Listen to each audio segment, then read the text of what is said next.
Isang magandang araw po sa inyo lahat. Narito po tayo sa ating panibagong topic at kamusta po kayo? Kung may tanong po kayo, pwede po kayo magtanong.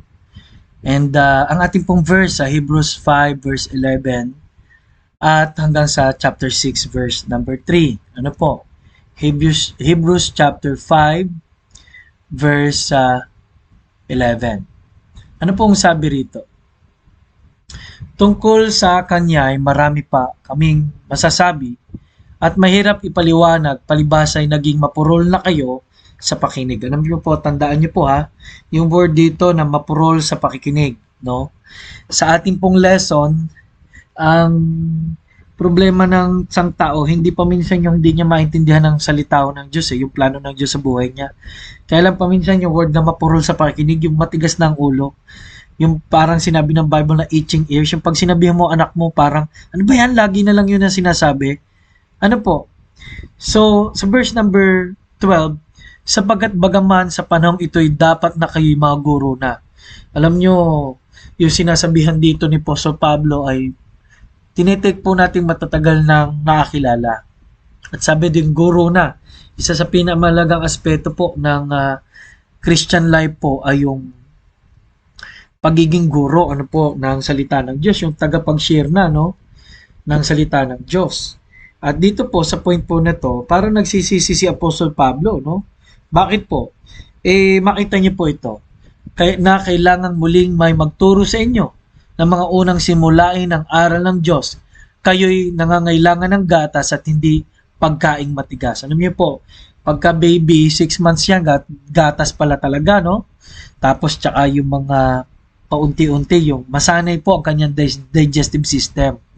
No, sinasabi rito ni Apostol Pablo na may mga baby pa rin sa aral o baby pa rin sa buhay Kristiyano na pag napagsabihan mo, mabilis ma-offend, mabilis mainis at hindi nag-i-improve. No, masakit po itong mga sinasabi ng Apostol Pablo, no, para po sa bawat isa. Sapagkat bawat tumatanggap ng gatas ay walang alam sa salita ng katwiran, palibhas ay isa siyang sanggol. Ano po? Ngunit ang pagkaing matigas ay para sa mga nasa hustong gulang na dahil sa pagsasagawa ay nasanay ang kanilang pandama na maakilala ang pagkakaiba ng mabuti at masama. First po na inaasahan ng Diyos ay makilala ang mabuti at masama. Meron ka ng spiritual discernment, no? O spiritual na knowledge kung ano ba yung mabuti at masama, lalo't nagbabasa ka ng Biblia, no? Kaya lang may mga taong parang nagugulat pa, no? Masama ba yun? Parang gano'n, no?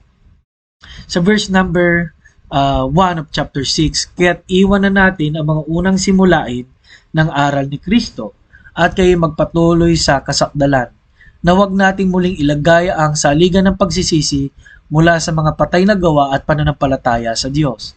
No? Pagsisisi, okay, and then pananampalataya. Verse 2, ng aral tungkol sa mga bautismo, pagpapatong ng mga kamay, muling pagkabuhay ng mga patay at ng walang hanggang paghukom.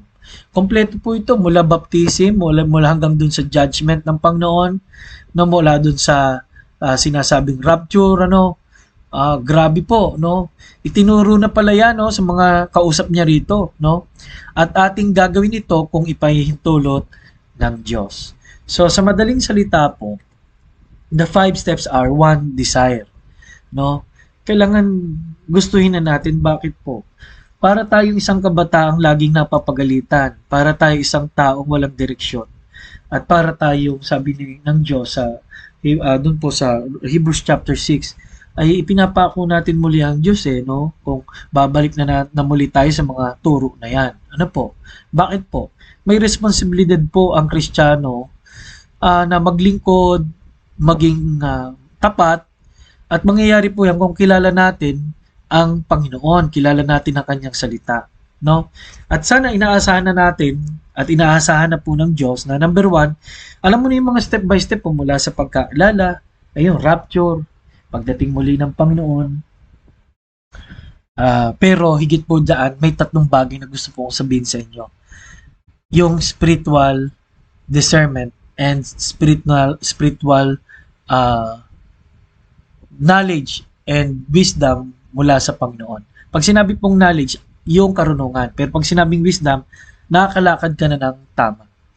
There are times na pag tinanong ka, tama ba yung mag-celebrate ng Halloween? Pero tingnan mo naman ang suot nung nag-Halloween, demonyo, pero ginawa mo pa rin sa apo mo. Pagka ginawa mo yun, parang wala kang natutunan, no? Ganun po ang ibig sabihin po rito. No? Kaya number one po ay we should have a desire. Then we should gain knowledge from God's Word. And then we should have this responsibility of practice. Number 4 is action. Nakikita na sa ating gawa. 5 is maturity. Kaya ano nga po ang 5 steps? Desire, knowledge, responsibility, and action, and maturity. Alam niyo po, ano ba ang nakikita natin sa isang mature na Kristiyano? Ano po? Okay. Una, ang sabi po ng talata, siya na po ay teacher. Number 2, siya na rin ay mabuting halimbawa. Mabuting halimbawa, no? Number 3, alam niya at kabisado niya salita ng Diyos. Pag tiningnan niyo po 'yon. Number 4, pag tiningnan niyo po yung mga talata, isang taong kilalang ligtas, nagsisi. Ano po? At number 5, ang isang tao pong malago, mayroon ng spiritual strength. Na po, mayroon ng tatag yung bata ko pag pinatayo mo, pag ulong-gulong paminsan, nadadapa pa. Tayo po ngayon ay matibay na nakatayo laban sa mga sinasabi sa mundo, na wag nawa tayo isa doon sa alam mo na masama ito, yung paang ginagawa mo pero sinasabi mo Kristiyano ka na. Ano po, may mga Kristiyano po na kahit po sa social media na ipag-away pa. Ano, hindi po to sign ng maturity dahil ang sabi po ng Bible, ang paipagtalo po ay hindi sa Diyos. Ano po? Kaya nga ang tanong po, kamusta ang ating paglago? Lord, salamat po. Nawa patuloy niyo po aming palaguin. At patawad sa mga pagkakataong kami nag-aasal bata. Kaya salamat po. Ito po ay aming samot dalangin sa pangalan ni Jesus. Amen. Mga kapatid, mga minamahal, salamat po. Ito po muli si Pastor Paul Borhang nagsasabing kailangan natin ang